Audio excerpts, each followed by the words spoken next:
Buenos días, hermanos, Dios les bendiga. Un saludo a todos, un abrazo a la distancia a cada uno de ustedes, hermanos. Gracias a Dios hoy podemos una mañana más poder rendir honor a nuestro Dios a través de la alabanza, a través de la adoración. Hoy en esta mañana tenemos el gozo y la bendición de parte de nuestro Dios y Padre para poder bendecir su nombre y para poder escuchar su voz a través de su palabra. Quiero pedirte que me acompañes y juntos agradezcamos al Señor por este tiempo que tendremos y por la palabra que ha de ser predicada, hermano. Amado Padre, bendecimos tu nombre, Señor. Venimos con actitud humilde y agradecida delante de ti, Señor, reconociendo todas tus bondades, Señor, tu misericordia y gracia dadas en todo tiempo, Señor. Gracias porque ha sido en estas últimas semanas que hemos podido seguir aprendiendo de ti. Hemos podido, Señor, seguir apreciando lo que tú eres y lo que tú has hecho. Gracias porque como Dios y Rey soberano, tienes en control las cosas que suceden en nuestra vida, Señor. Gracias por hacernos saber que eres tú aquel que sostiene y sustenta la vida. Tú, el dador y el sustentador de la vida que tenemos, Señor. Gracias por todo lo que tú has considerado a bien traer a nuestra vida, Señor. Gracias por cada enseñanza en cada momento.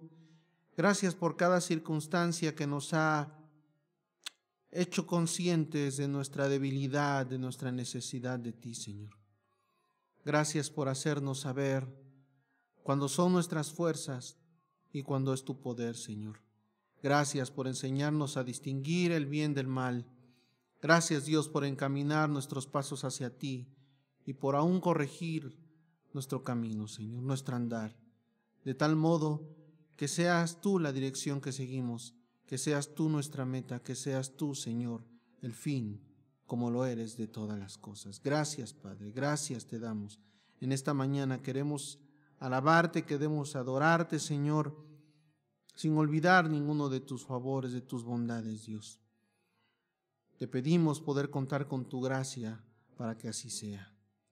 Todo estorbo en el corazón, afán, preocupación, Señor, la depositamos en ti. Con tu gracia ayúdanos, Dios, para podernos concentrar únicamente en estar delante de ti, en poder sentirte tan real como tú eres y expresar con nuestros labios la gratitud que nuestro corazón hace, Señor, que exista y que rebose de él. Gracias, Padre, te damos en el nombre de tu Hijo Jesucristo. Amén. Démosle un aplauso, hermanos, a nuestro Dios con alegría.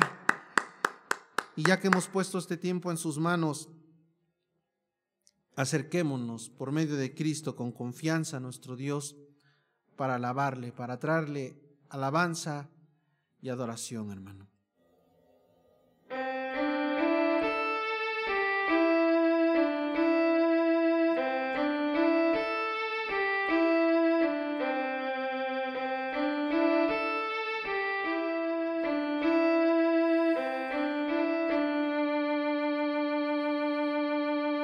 Él es la imagen del Dios invisible.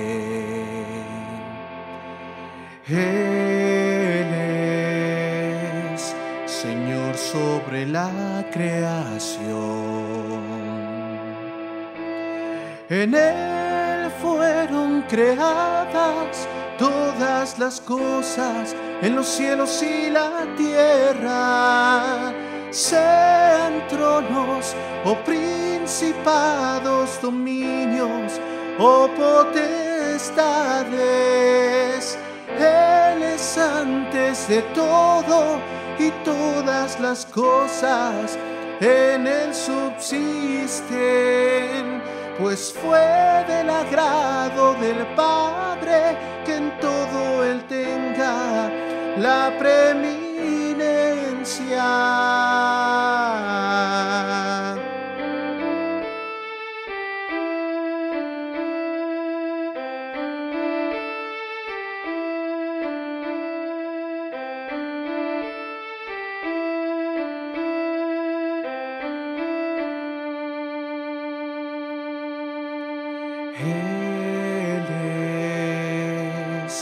el resplandor de su gloria.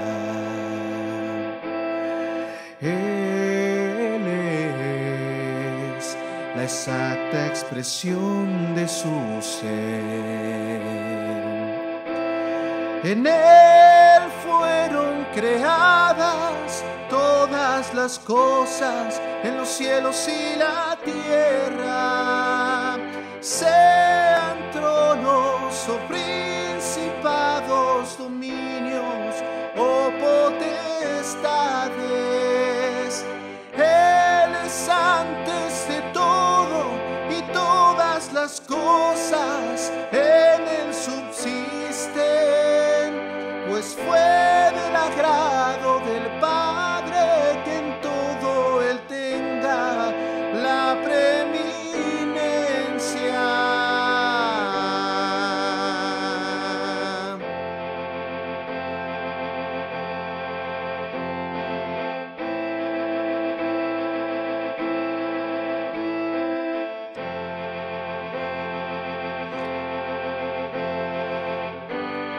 Hoy declaramos, Señor, ya no hay más nada que a Él no pertenezca. En todo existe gracia, exaltémosle. Ya no hay más nada que a Él no pertenezca.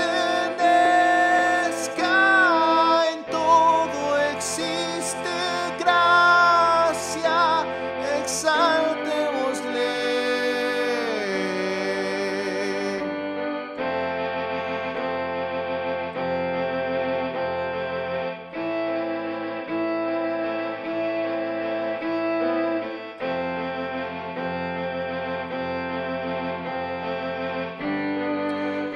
Una vez más, hermano, vamos. Ya no hay más nada que a Él no pertenezca. En todo existe gracia, exaltémosle. Ya no hay más nada que a Él no pertenezca. En todo existe gracia, exaltémosle.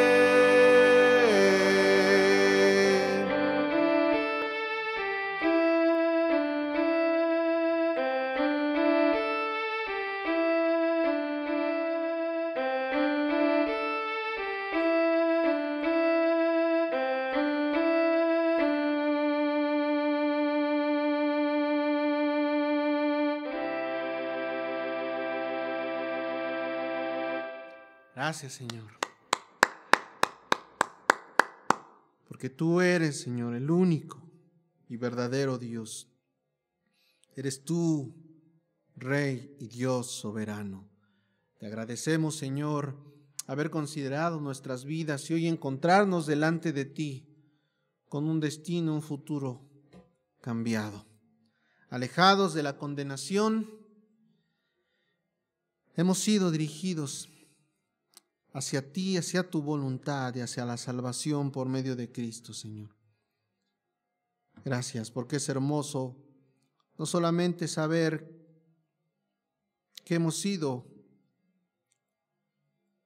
liberados, que hemos sido rescatados, sino que a partir de ese momento en que tú hiciste la obra, Señor, vamos con dirección hacia ti, donde todos nuestros afectos, nuestras motivaciones, nuestras aspiraciones y metas han cambiado, Señor, porque tú nos has salvado. Gracias por habernos apartado del engaño de intentar lograr merecer algo y por el contrario hacernos saber nuestra condición miserable y necesitada, para saber que no es por obra, Señor, sino por tu gracia, que tú diste el pago justo, Señor, en rescate a nuestras vidas, siendo la vida de tu Hijo ese pago, Señor. Gracias. Ayúdanos porque queremos conocerte más y más, Señor. Revélate aún en tu palabra. Abre nuestros ojos y entendimiento a ti, Señor.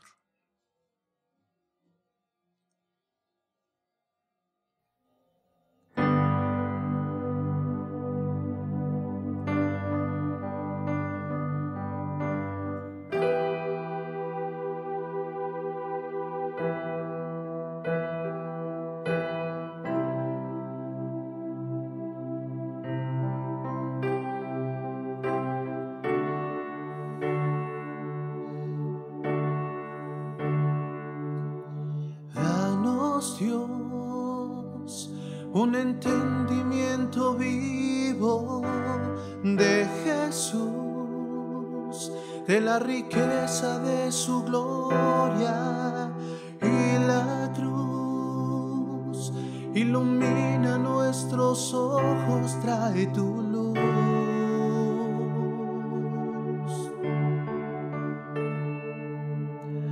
Danos, Dios, un entendimiento vivo de Jesús, de la riqueza de su gloria y la cruz.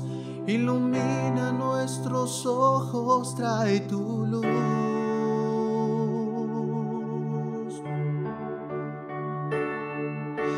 Muestra esos ojos hoy brillando como fuego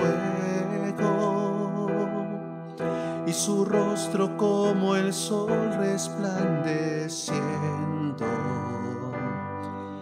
La belleza incomparable de Jesús, el digno Dios.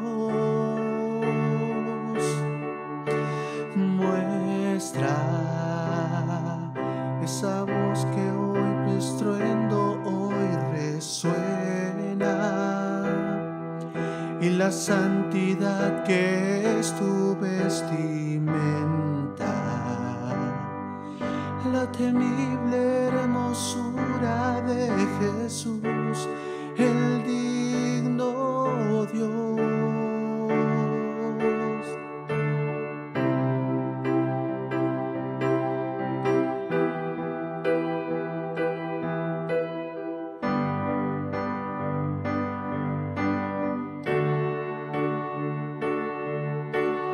Danos, Dios, un entendimiento vivo de Jesús, de la riqueza de su gloria y la cruz.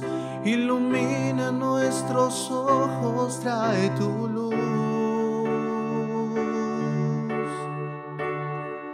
Danos, Dios. Danos, Dios, un entendimiento vivo de Jesús, de la riqueza de su gloria y la cruz. Ilumina nuestros ojos, trae tu luz.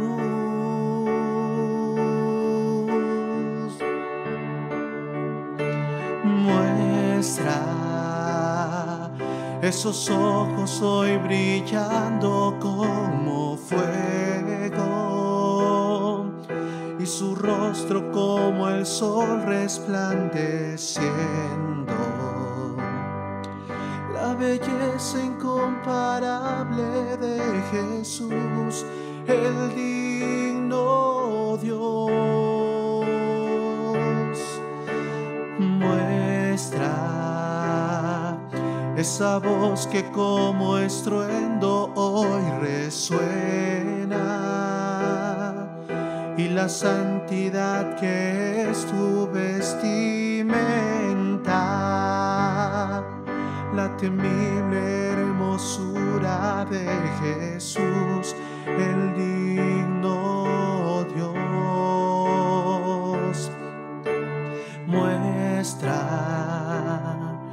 esos ojos hoy brillando como fuego, y tu rostro como el sol resplandeciendo. La belleza incomparable de Jesús, el digno Dios.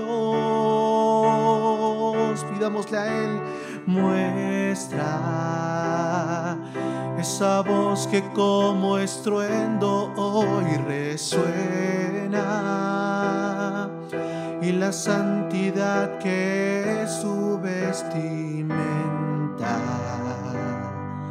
la temible hermosura de Jesús, el digno Dios.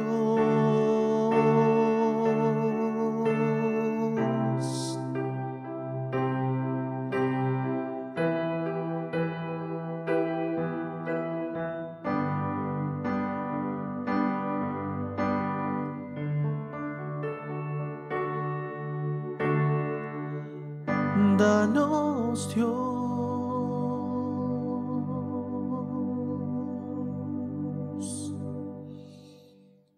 te pedimos, Señor,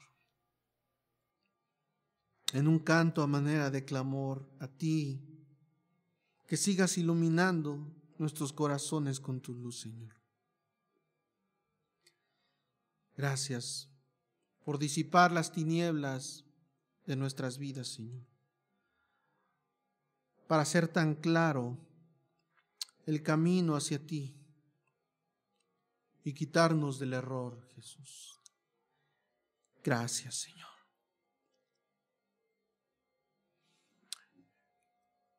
Es en Él en quien encontramos la verdad, hermano.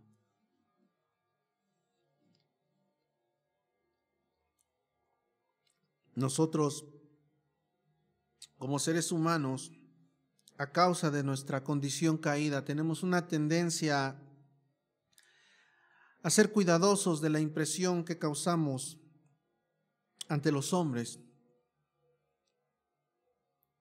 pero olvidamos preocuparnos y ocuparnos de cuál es la impresión que causamos delante de Dios.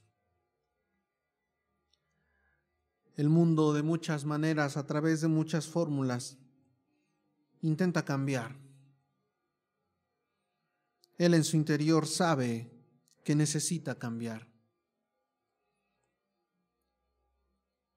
Pero tan terrible es la condición humana que busca en todos lados, todos ellos alejados de Dios. Todas esas fórmulas y métodos tan solo alcanzan para poder cambiar la apariencia externa, pero en el interior se sigue siendo igual de miserable. ¿Y cuál es el resultado? Que aún cuando se logra cambiar ese aspecto en lo externo, a través de la apariencia física, a través de una aparente buena moralidad, tarde o temprano eso se acaba. La vanidad se va. La apariencia de piedad no funciona. Es necesario ser transformados por nuestro Dios. Él es el único que puede cambiar realmente lo que somos, porque Él ha cambiado nuestro destino de muerte a vida eterna, pero también ha cambiado lo que somos. Hoy tú y yo podemos distinguir con claridad lo que fuimos de lo que somos. Y seguimos siendo conscientes de nuestra necesidad de cambio.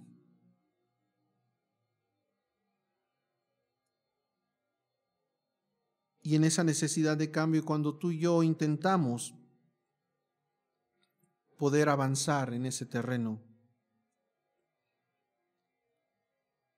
al darnos cuenta que solamente alcanza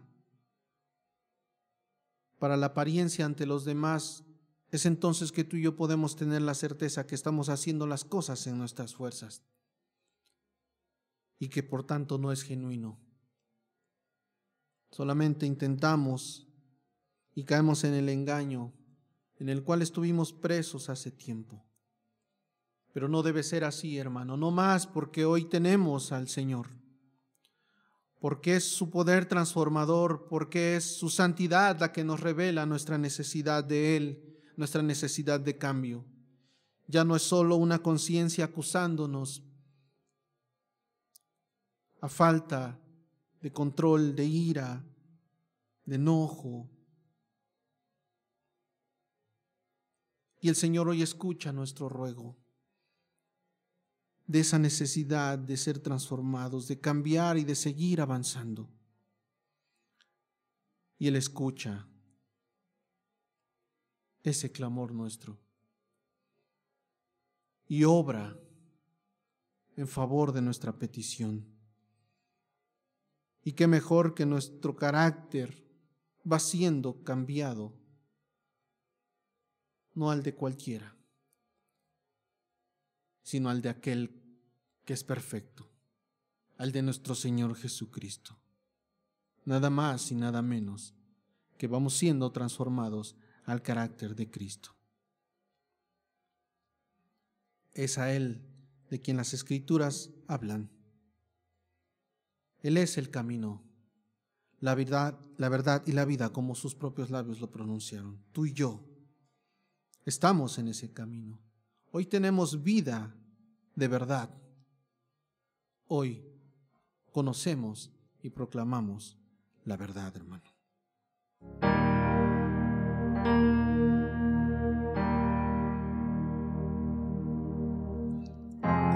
Considera aquel que siendo igual a Dios se despojó.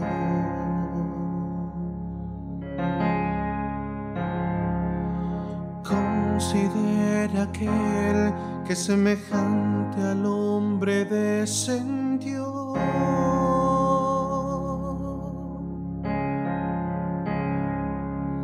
Considera aquel que se encarnó y debilidad sufrió.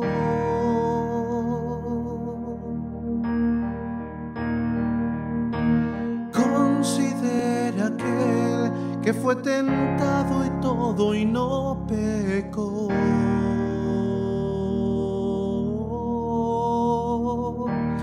Con gran nube de testigos a la meta yo prosigo, por el gozo que hay delante correré, soportando el sufrimiento y despojándome de todo mi pecado y todo peso correré con los ojos en Jesús.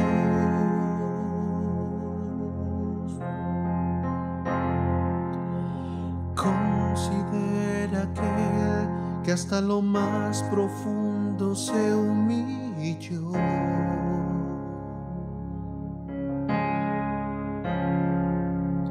Considera aquel que despreció vergüenza y dolor.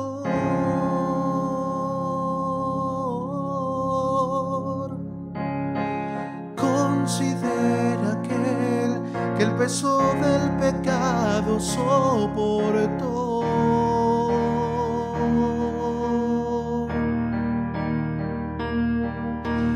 Considera aquel que hasta la cruz la muerte padeció.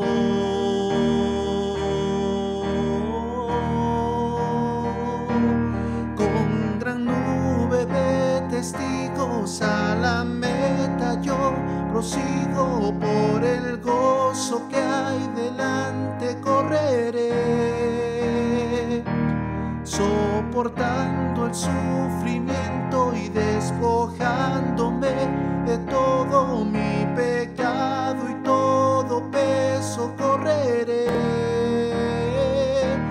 Con gran nube de testigos a la meta yo prosigo por el gozo que hay delante, correré,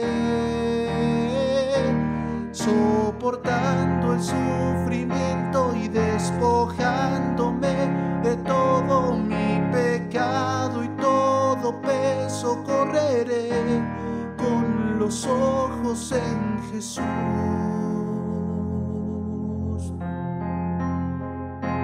El Cordero y León, el pecado y la muerte le venció, el mediador de eterna paz, él intercede ante el trono celestial, el autor consumador, mi fe preserva con poder, gracia y amor, el principio y final, por los siglos de los siglos reinará, con gran nube de testigos a la meta yo prosigo, por el gozo que hay delante correré, soportando el sufrimiento y despojándome de todo mi pecado y todo peso, correré con los ojos en Jesús.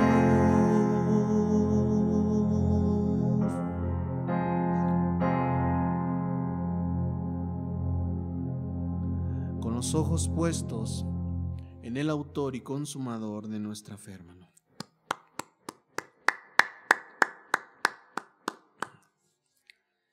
No hay manera de sostenerse delante de aquel que es santo, santo, santo, todopoderoso y soberano. Y tú y yo hemos recibido la bendición de haber caído postrados a sus pies, reconociendo nuestra gran necesidad, reconociendo su grandeza y gran misericordia, hermano. Vamos a cantar de ese amor sin condición que nos ha sido dado por medio de nuestro Señor Jesús.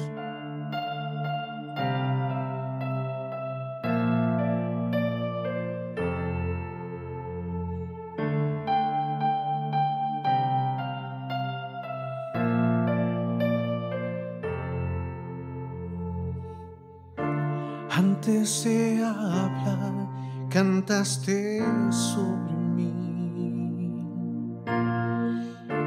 Has sido tan bueno para mí. Antes de respirar, soplaste vida en mí. Has sido tan bueno para mí. Oh, tu amor me envuelve, me sostiene, amor sin condición. Me persigue y deja las 99 y va por mí. No puedo ganarlo ni merecerlo, tu amor se entregó por mí.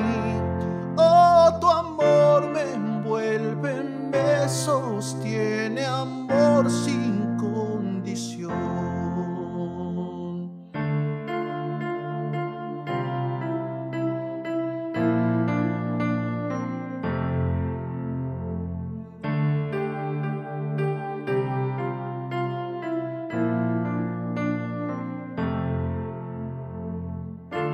Aún lejos de ti, tu amor luchó por mí. Has sido tan bueno para mí.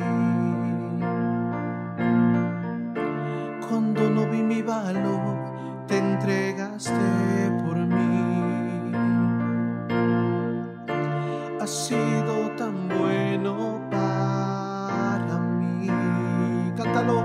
Oh, tu amor me envuelve, me sostiene, amor sin condición.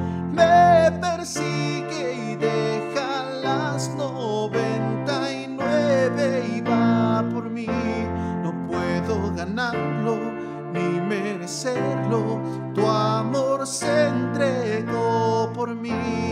Oh, tu amor me envuelve, me sostiene, amor sin condición.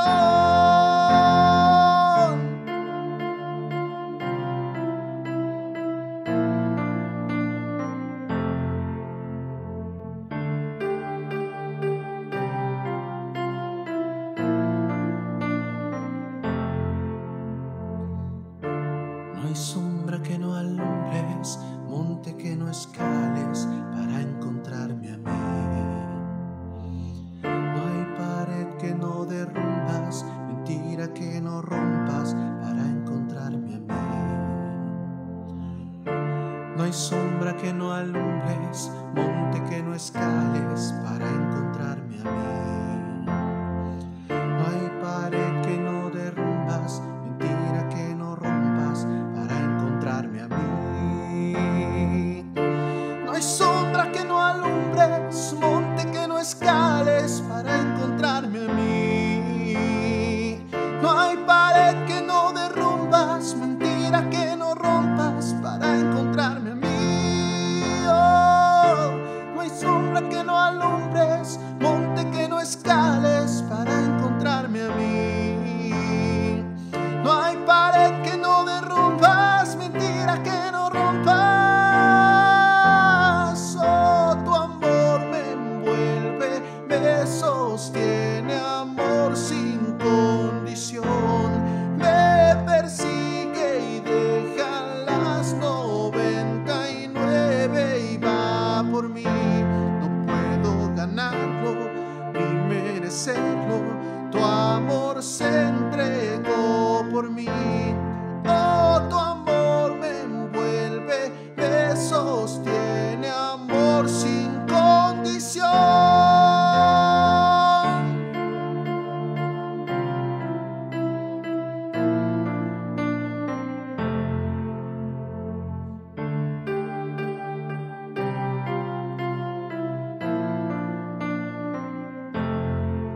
Amor sin condición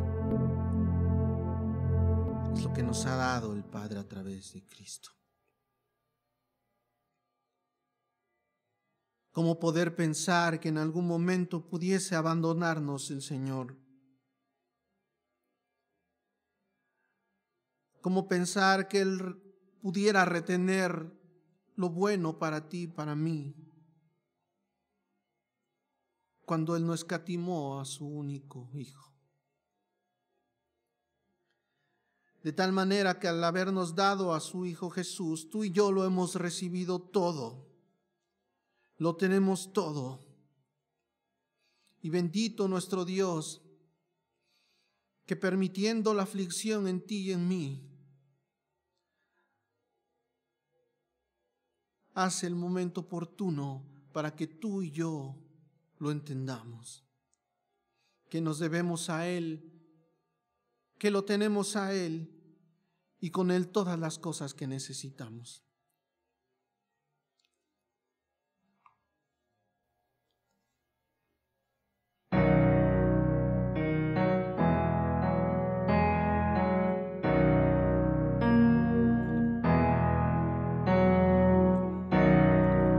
Si abatido y dolido estás y cansado del peso cargar, Cristo nos llama.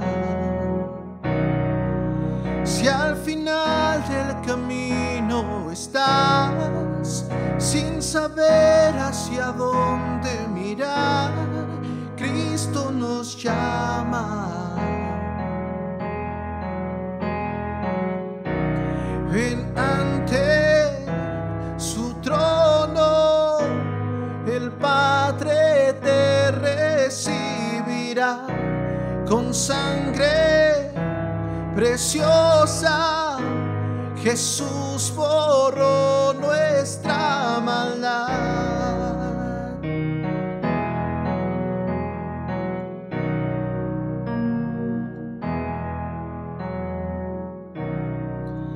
Deja atrás tu vergüenza y pesar, ven a Él, ya no esperes más. Cristo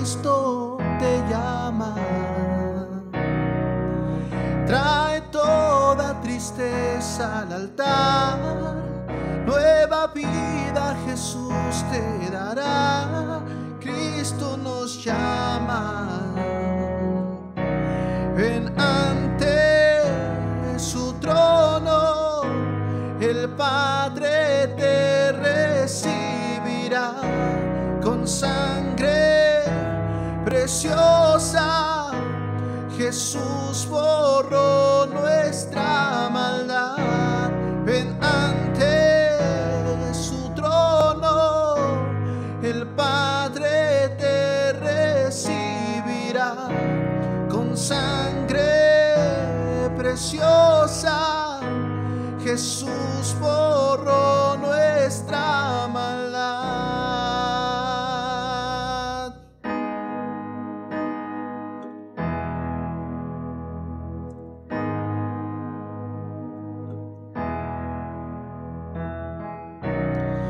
Oh, cuán hermoso es nuestro Salvador. Canta aleluya, Cristo vive. Nadie es más grande, solo Él es Señor. Canta aleluya, Cristo vive. Oh, cuán hermoso es nuestro Salvador. Canta aleluya, Cristo vive. Nadie es más grande, nadie, solo Él es Señor. Canta aleluya, Cristo vive.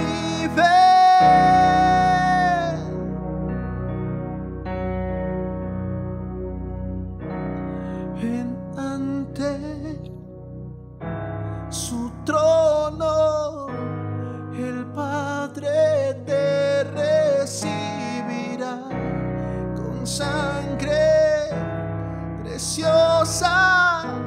Jesús borró nuestra maldad, ven ante su trono, el Padre te recibirá con sangre preciosa. Jesús borró nuestra maldad.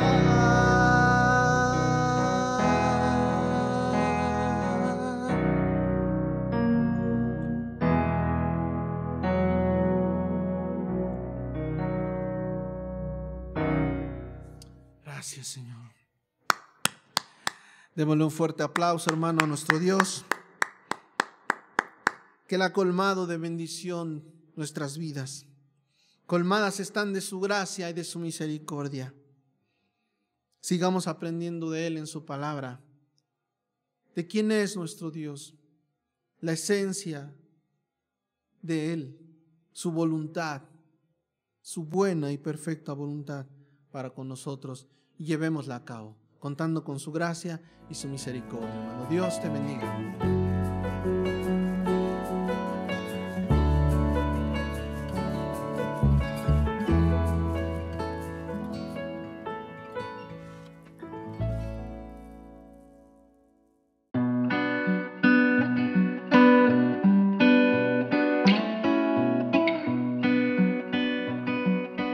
Hermanos y familia de Casa de Oración Puebla, el día de hoy quiero tomarme unos minutos, un momento para compartir con ustedes algunos avisos que son muy importantes y que tienen que ver desde luego con nuestro regreso nuevamente a la iglesia y la posibilidad de congregarnos nuevamente.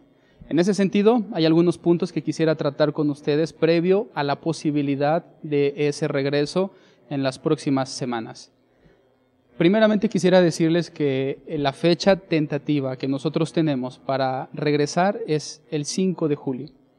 ¿Por qué comienzo con fecha tentativa? Porque hasta hace unos días era el cálculo que nosotros habíamos hecho, pero en la última semana hubo algunos avances en cuanto a la peligrosidad y el contagio de esta enfermedad que ha puesto en duda el que podamos regresar exactamente el 5 de julio.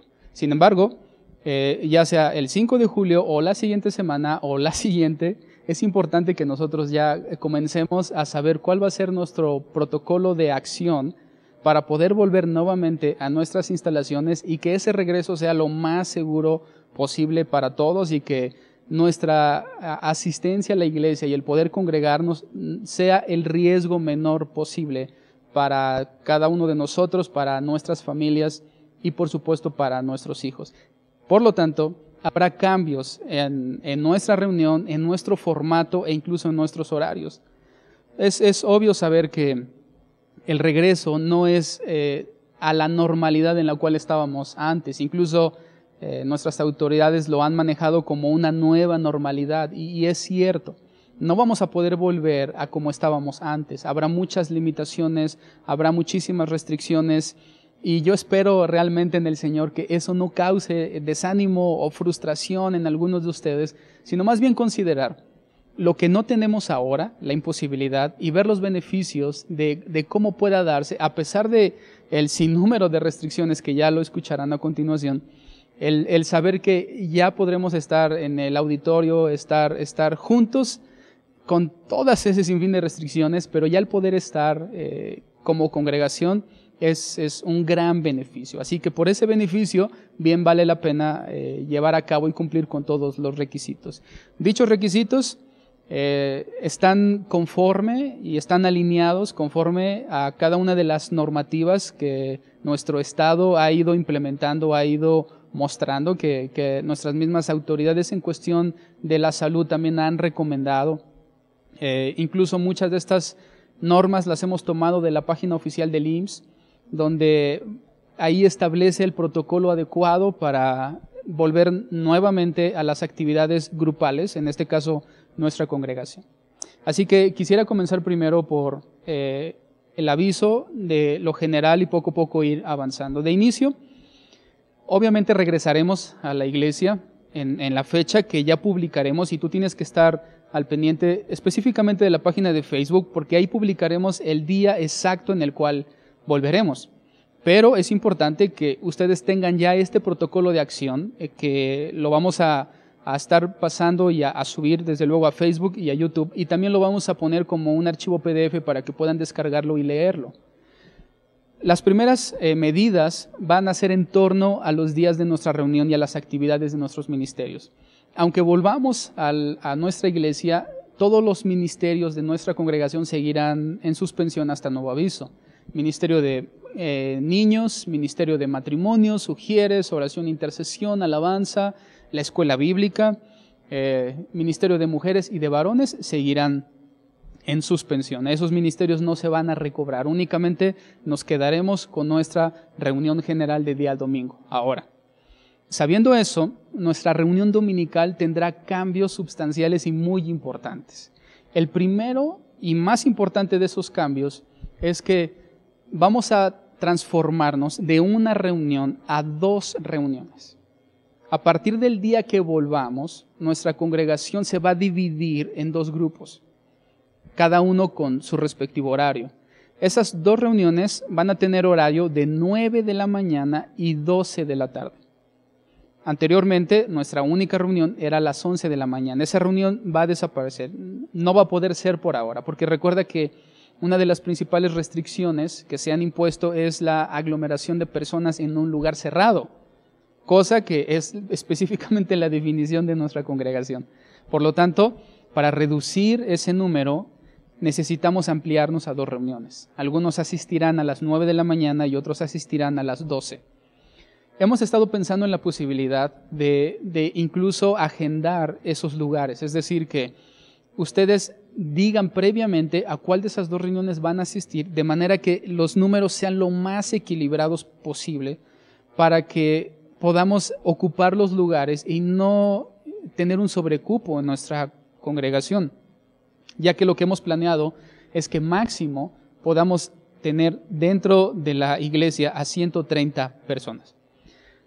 Por eso es importante el poder elegir y además acomodarnos en cada una de las reuniones para estar equilibrados en ambas reuniones y que no tenga sobrecupo en una y la otra esté vacía, sino que podamos ocupar las dos reuniones. Ya les avisaremos también, si es necesario, el que cada uno de ustedes elija dónde o elija qué reunión asistir.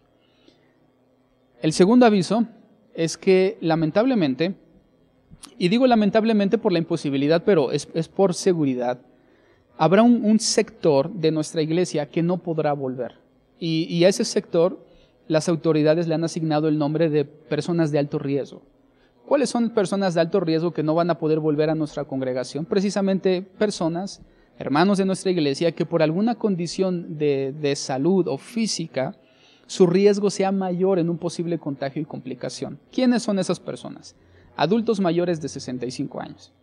Si tú tienes más de 65 años, no puedes asistir aún a nuestra iglesia. No estamos segregando a ese grupo de personas, simplemente, recuerda, es por seguridad y por salud de los miembros de nuestra iglesia, es por cuidado a los miembros y a ese grupo vulnerable de nuestra iglesia.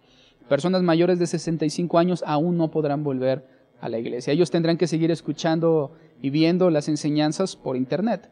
Personas con alguna enfermedad crónica no regulada o no controlada, personas que tengan algún tipo de enfermedad que la han tenido por mucho tiempo y que está en una condición no controlada, que esté en ese riesgo de peligrosidad. Esas personas con enfermedades pulmonares, con diabetes avanzada o ya recuerda que es descontrolada, que no tiene un buen control, personas con hipertensión que también ya crónicamente la han tenido y que sufren normalmente de ese tipo de enfermedades no podrán asistir aún a nuestra congregación. Mujeres embarazadas también está en el rango de riesgo, por lo tanto tampoco podrán venir a nuestra iglesia. Menores de 5 años tampoco podrán asistir. Y creo que aquí hay muchas parejas de nuestra iglesia que tienen niños en ese rango de edad, es decir, menores de 5 años. Bueno, lamentablemente y por el cuidado de sus hijos no podrán asistir a nuestra reunión. Sin embargo, hay posibilidades o hay opciones. ¿Cuáles serían esas opciones? Bueno, al tener 2 reuniones, tal vez, y esa es una opinión mía, no significa que lo tengan que hacer así como una opinión, un consejo, podrían separarse para cada uno venir a una reunión y que de esa forma pues ambos puedan congregarse, aunque lamentablemente no podrán hacerlo aún juntos porque los niños menores de 5 años pues están en alto riesgo. No es cuestión de opinión, no es cuestión de que tú decidas asumir el riesgo, no tiene que ver con eso, hermanos, porque las restricciones no son puestas bajo criterios nuestros, sino son establecidas por las autoridades y si no nos sometemos a ellas, pues corremos el riesgo de sufrir las consecuencias debidas a la desobediencia, como una clausura, por ejemplo.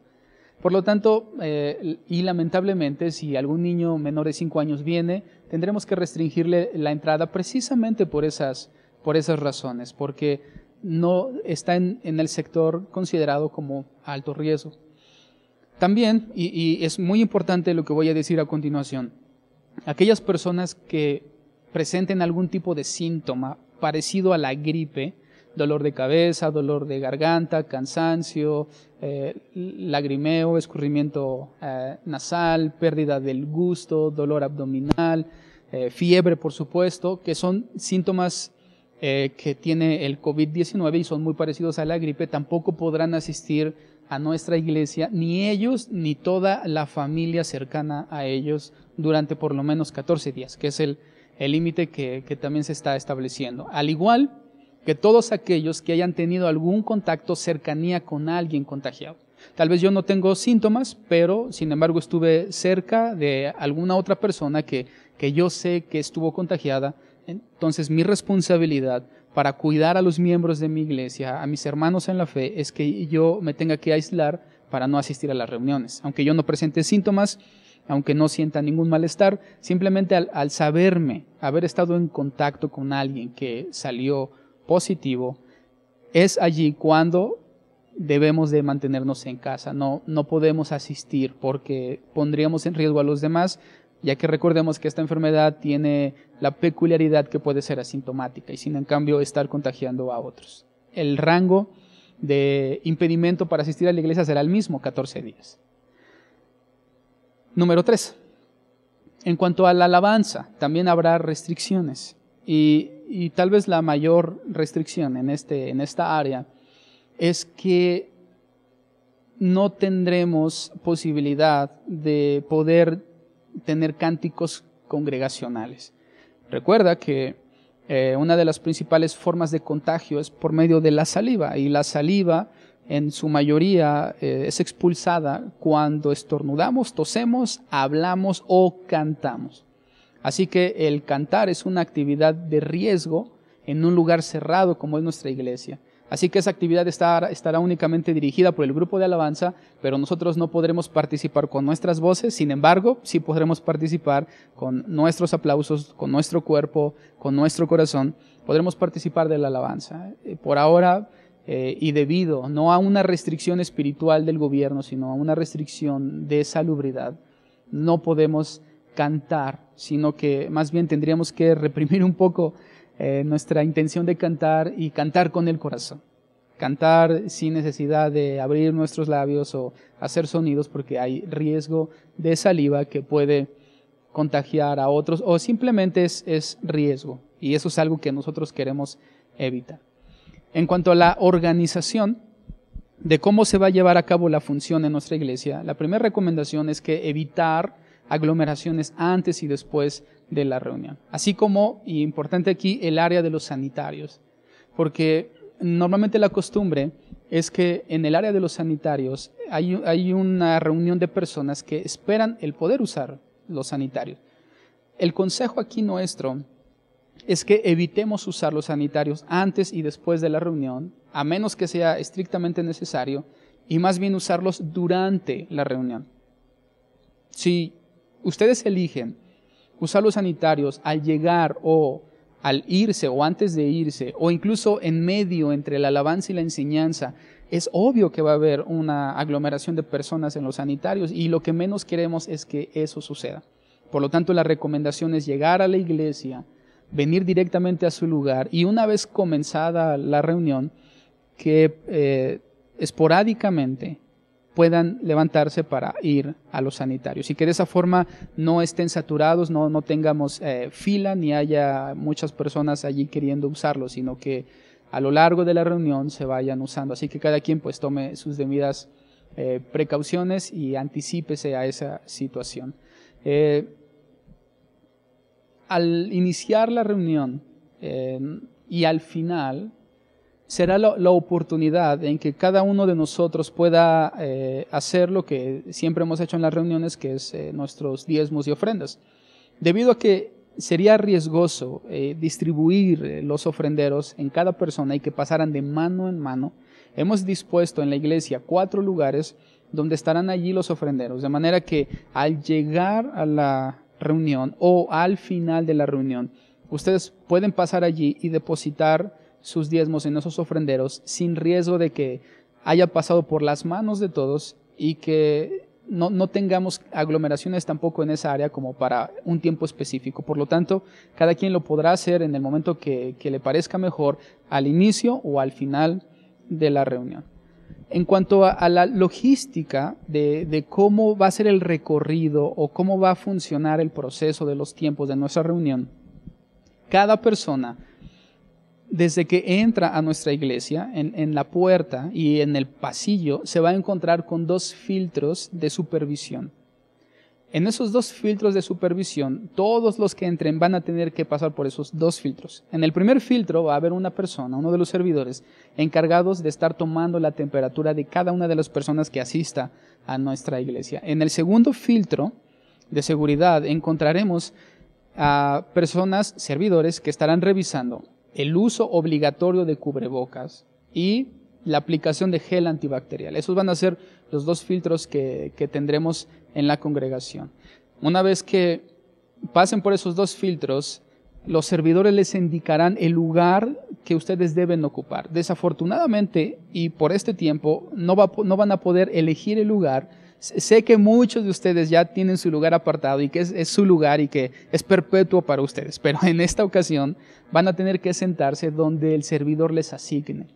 Ese va a ser su lugar y va a ser en el orden en conforme vayan entrando. Por lo tanto, va a ser muy difícil que puedan apartar lugares, sino que van a tener que entrar y sentarse específicamente donde el servidor les asigne, para que las personas que vayan llegando puedan ocupar los lugares de atrás sin tener que estarse interponiendo o cruzando para encontrar un lugar descubierto enfrente o en algún lugar que sea más difícil. Por lo tanto, van a entrar, el servidor les va a decir dónde sentarse y ustedes lo van a hacer allí, van a obedecer esas indicaciones. Al terminar la reunión, no se van a poder levantar, se van a quedar en su lugar hasta que los servidores les indiquen cuándo y el lugar por donde ustedes deben de salir.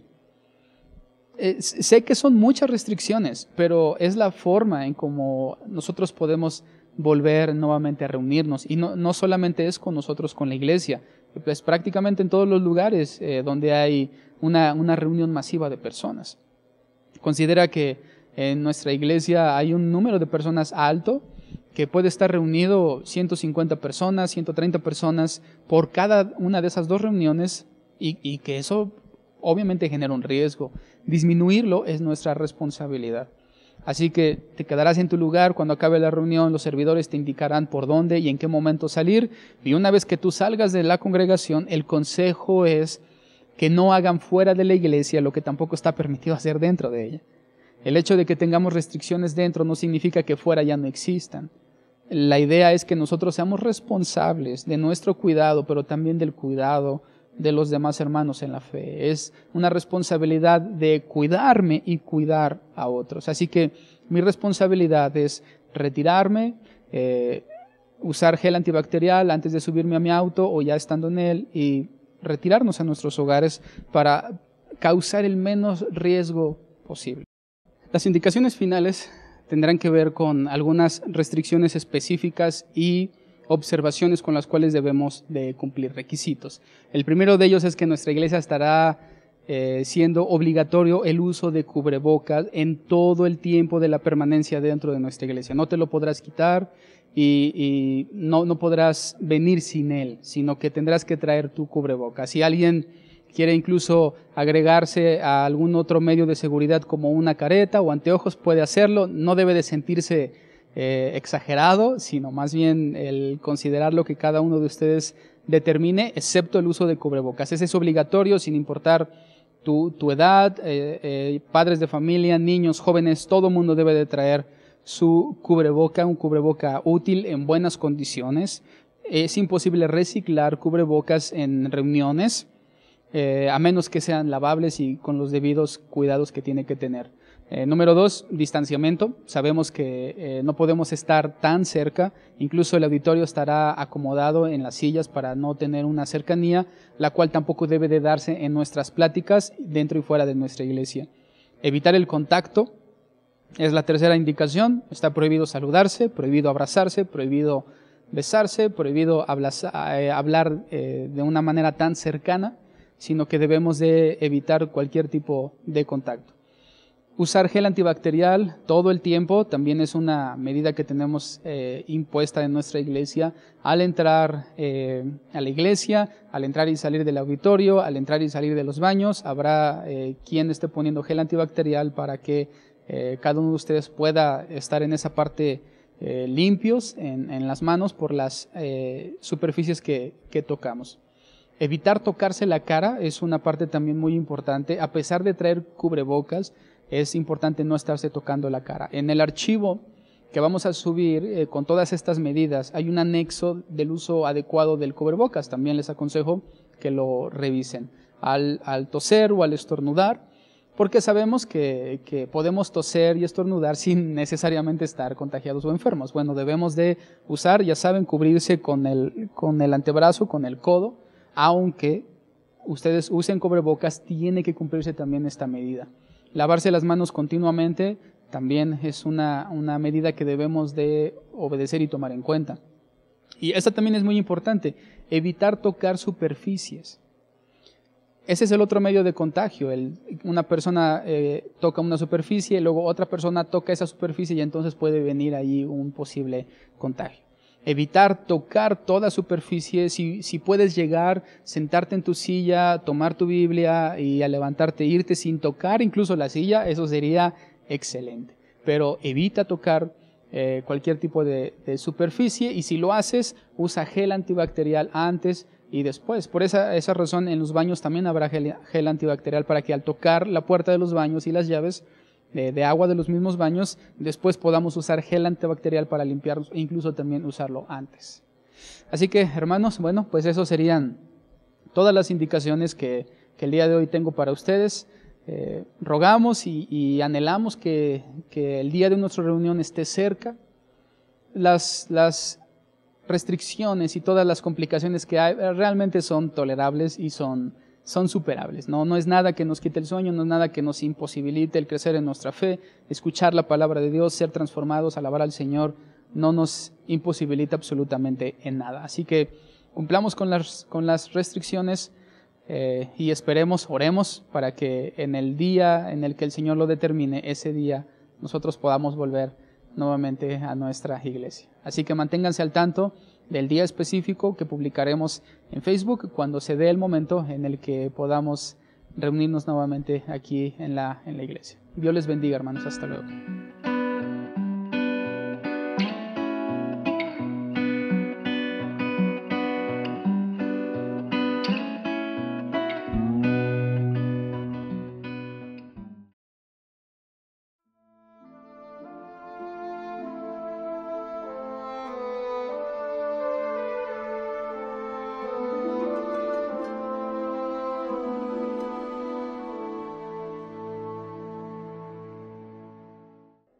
Hermanos, muy buenos días, que el Señor les bendiga, que gozo nuevamente el que podamos estar delante de Dios, enfrente a su palabra, y que podamos seguir siendo edificados, animados, estimulados a obedecer su palabra, estimulados a crecer aún más en el nombre de nuestro Señor Jesucristo por medio del Espíritu que Él ha puesto en nosotros y que opera por medio de Él.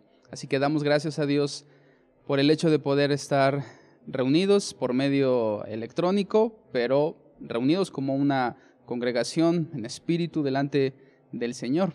Así que saludamos a todos aquellos que están escuchando esta enseñanza, a los miembros de nuestra iglesia que están viendo por internet.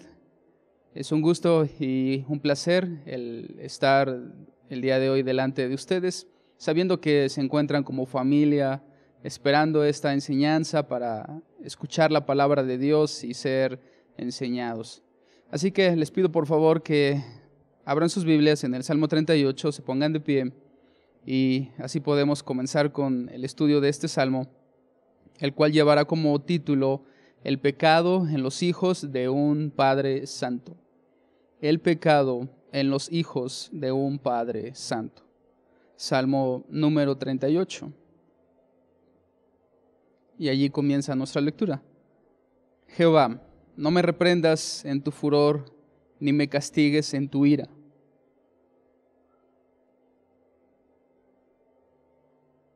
Nada hay sano en mi carne a causa de tu ira, ni hay paz en mis huesos a causa de mi pecado.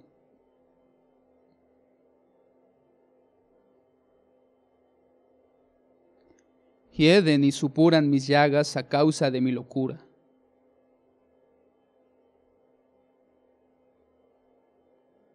Porque mis lomos están llenos de ardor y nada hay sano en mi carne.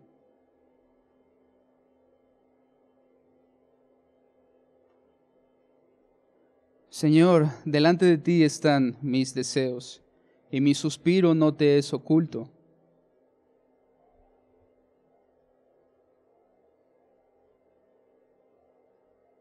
Mis amigos y mis compañeros se mantienen lejos de mi plaga, y mis cercanos se han alejado.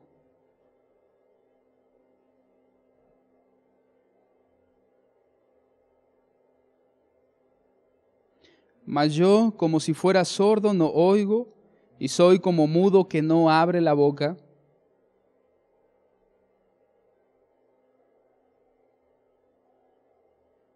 Porque en ti, oh Jehová, he esperado, tú responderás, Jehová, Dios mío.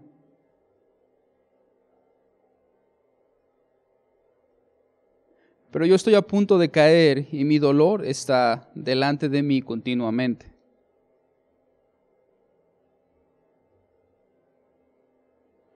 Porque mis enemigos están vivos y fuertes, y se han aumentado los que me aborrecen sin causa.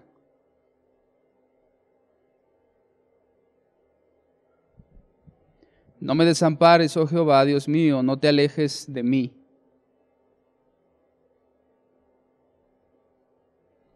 Te damos gracias, Señor,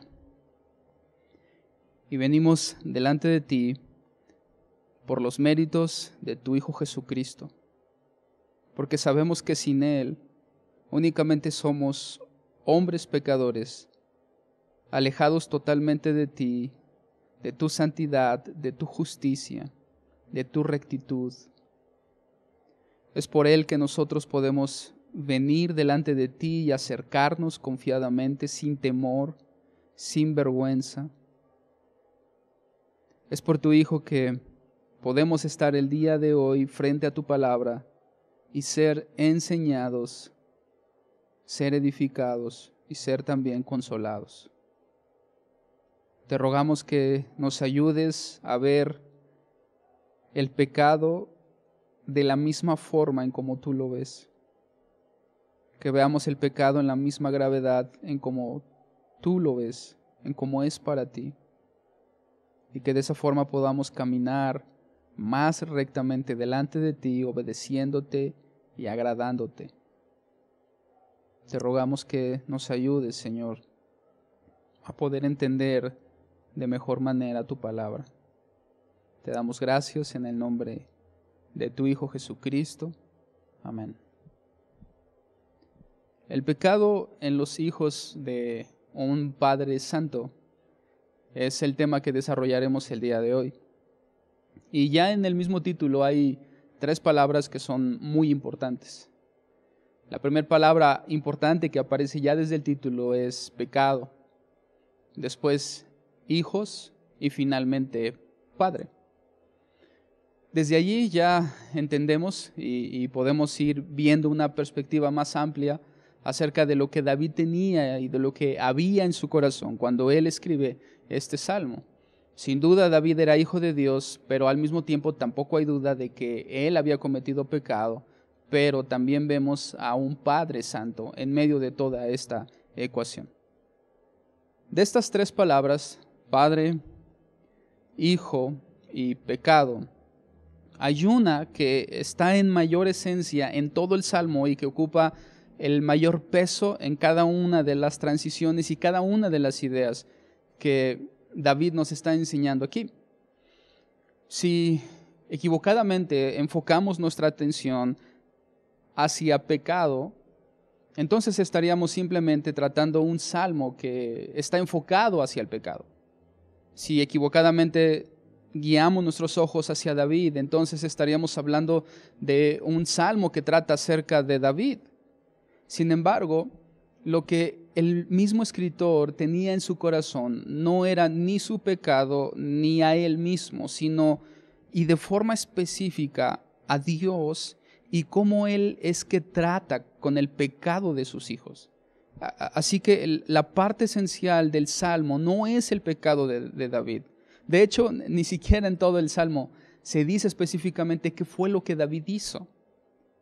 Tampoco se menciona directamente a David como un personaje principal en el Salmo. Sin embargo, se menciona muchas veces la palabra Señor, el nombre de Dios, a lo largo de todo el Salmo. Eso significa que el Salmo en esencia es ver a Dios cómo Él está tratando con el pecado de uno de sus hijos, un hijo que es conforme al corazón suyo, tal y como la misma palabra lo enseña. Entonces, el Salmo 38 no es solo un escrito acerca del pecado de David, ni de David mismo, sino es un escrito que nos enseña cómo Dios trata, cómo Dios responde al pecado de sus hijos. En alguna ocasión tal vez hemos estado enfrente de esta escena que yo voy a describir, y es la escena de un hijo que comete una acción grave que enfada al padre y que él no puede dejar pasar el castigo o la reprensión, sino él tiene que reprender, y muchas veces lo hace delante de otras personas que están allí como testigos. Y en algún momento tal vez nosotros hemos sido testigos de cómo un padre está regañando a su hijo frente a nosotros. Y eso nos coloca en una posición un tanto de incomodidad. Nos sentimos incómodos cuando vemos que un padre está reprendiendo a su hijo por algo que él hizo. Sin embargo, es exactamente la misma escena que nosotros estamos presenciando en el Salmo 38. Nosotros estamos leyendo este salmo como testigos mientras estamos viendo cómo Dios está reprendiendo a su hijo por el pecado que él ha cometido. Y el objetivo del salmo no es generar en nosotros incomodidad, sino generar en nosotros un sentimiento de temor respecto al concepto que este Padre Santo tiene del pecado de sus hijos. Si nosotros nos consideramos hijos, es importante que entendamos cómo Dios mira nuestro pecado. Algo que la palabra de Dios nos enseña es que nosotros no estamos ausentes de pecado, hay pecado en nosotros. ¿Cómo Dios lo mira? ¿Cómo Dios actúa cuando uno de sus hijos comete pecado? Por consiguiente, vamos a poder reconocer en esta escena cuatro partes muy importantes. En la primera parte de esta gran escena, vamos a poder ver la indignación de Dios ante el pecado de David. Después, en la segunda parte, vamos a ver el sufrimiento de David, producto, por supuesto, de su pecado. En la tercera parte vamos a ver la condición de David después de su pecado. ¿Cuál es su condición delante de Dios respecto al error que él cometió? Y finalmente veremos 3 ruegos que David hace en torno a toda esta situación que el Salmo nos describe. Así que podríamos comenzar entonces con la primera parte de esta escena, donde vemos la indignación de Dios. Cuando entendemos entonces cómo Dios trata y mira el pecado de sus hijos, cómo Dios reacciona al pecado de ellos, Dios reacciona con indignación. Si tú eres un padre creyente y tienes hijos, por supuesto, ellos cometerán errores. Y la primera pregunta es, ¿cómo tú reaccionarías al error de ellos? ¿Cómo tú reaccionarías como un padre creyente al error de tus hijos? Y veamos cómo reacciona un Padre Santo al pecado de sus hijos. Y por supuesto es con indignación. El versículo número 1, allí David inicia diciendo: Jehová, no me reprendas en tu furor, ni me castigues en tu ira, porque tus saetas cayeron sobre mí, y sobre mí ha descendido tu mano. Nada hay sano en mi carne a causa de tu ira, ni hay paz en mis huesos a causa de mi pecado. Estos 3 pasajes tienen muchísima información acerca de cómo es un Padre Santo en relación a sus hijos pecadores, sus hijos que cometen pecado. David inicia con la escena más difícil y la escena más dura que vamos a encontrar en todo el Salmo. Porque David inicia con Dios. David inicia mostrándonos primero a Dios respecto a lo que Él hizo. Es obvio que lo que nosotros estamos leyendo es el proceso de disciplina que David está sufriendo de parte de Dios hacia él. En un inicio, y es muy claro, que David identifica que todo esto se debe a causa de su pecado. Él había cometido un pecado. Al final de ese verso 3 dice: a causa de mi pecado. Y algo interesante aquí es que no sabemos qué fue lo que hizo David. Tampoco sabemos cuántas veces lo hizo o cuándo lo hizo. No podemos ubicar cronológicamente en su vida, en el desarrollo de de sus referencias en el Antiguo Testamento, ¿en qué momento encaja con esta situación? Pero lo que sí sabemos es que David hizo algo, aunque no sabemos qué hizo. Lo que sí sabemos es cómo Dios está tratando con lo que él hizo. Ya sabemos que él cometió un pecado. Lo importante no es cuál pecado cometió. Lo importante en el Salmo es ver cómo Dios está respondiendo al pecado de su hijo David. Y sin duda, una parte importante en la esencia de estos 3 primeros pasajes es que el pecado tiene consecuencias. Lo que estamos leyendo desde un inicio es cómo David está explicándonos las consecuencias que tiene su pecado. Nuestros pecados tienen consecuencias delante de Dios. David estaba siendo amonestado y disciplinado por su padre. Y cuando él describe su sentimiento en medio de esa disciplina, él lo compara con una lluvia de flechas. Tus saetas cayeron sobre mí. David se sentía en una lluvia de flechas y eso era algo muy, muy común en medio de un contexto de guerra al cual David estaba acostumbrado.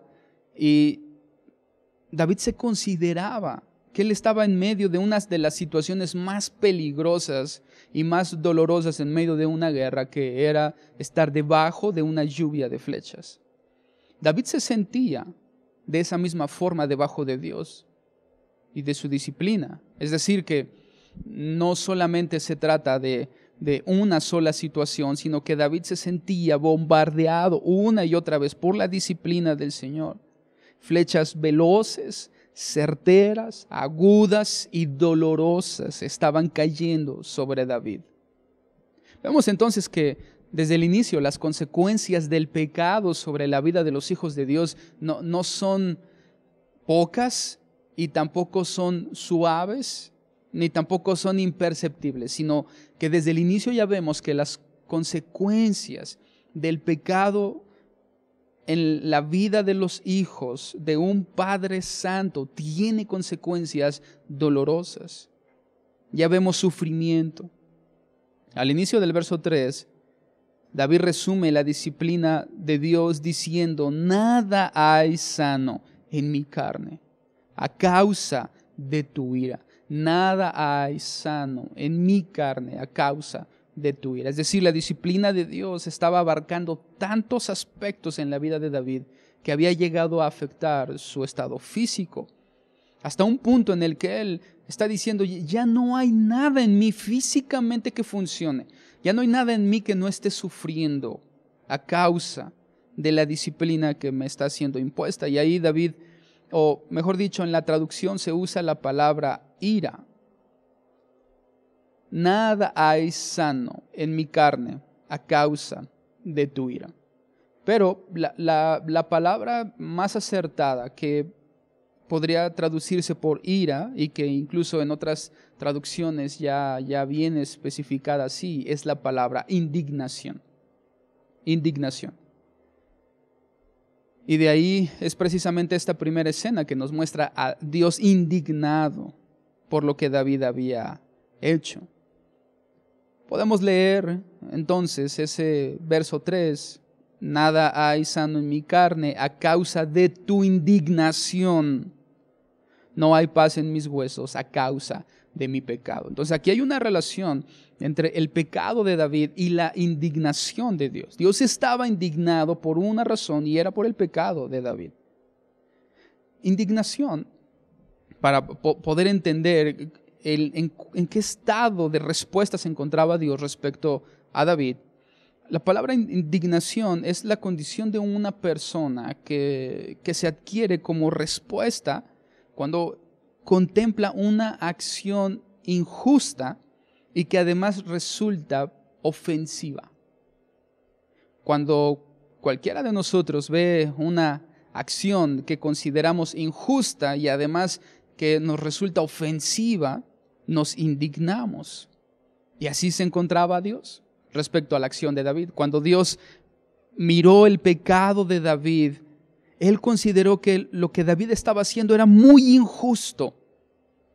La forma justa en cómo David se debió haber comportado era sin pecado, pero no fue así. Entonces Dios considera que es injusto que sus hijos cometan pecado y además lo considera ofensivo a su propia persona. ¿Por qué? Bueno, al final del verso David menciona que su pecado es el causante de todo.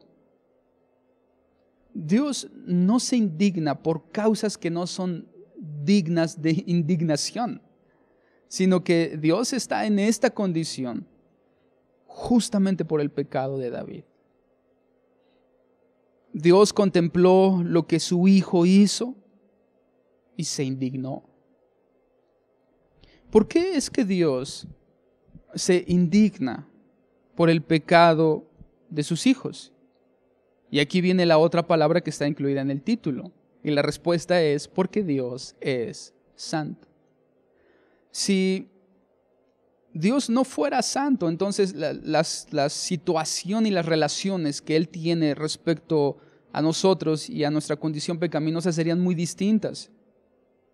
Cómo Dios tratara con nosotros o con el pecado de sus hijos sin que Él fuera santo sería muy distinto. Pero el asunto y el problema aquí es cómo Dios, siendo un Padre santo, trata con el pecado de sus hijos. Y son dos incongruencias en las dos condiciones, tanto del Padre como del Hijo, porque el Padre es absolutamente santo y el Hijo está lleno de pecado. En ese contraste entre santidad y pecado es que se da esta relación de indignación que ahora Dios tiene. Dios es santo porque está apartado de todo. Recordemos que la palabra santo en la parte, en el núcleo, significa apartado. Por supuesto que significa que Dios es sin pecado o que Dios no tiene pecado y por eso está indignado con el pecado de David. Por supuesto, pero de inicio, la palabra santo significa apartado. Algo que está aparte, algo que es distinto a todo lo demás, algo que es único, inigualable, totalmente diferente, que no tiene punto de similitud con todo lo demás, sino que está en un lugar aparte, en un lugar diferente. Eso significa que Dios como Padre no es un Padre común, ni es un Padre ordinario, ni tampoco es un Padre comparable a nada en su creación. No hay nada que se pueda comparar a Dios. Lo único que vemos igual a Dios es a su Hijo y al Espíritu Santo. Es lo único que vemos en esa misma línea de estar apartados. Fuera de ellos no hay nada que pueda ser comparable a este Padre Santo. Dios es tan distinto al hombre en su esencia, es decir, que Dios no es simplemente es igual al hombre pero más grande, no. Dios es absolutamente distinto al hombre. El hombre no puede compararse en su esencia con Dios.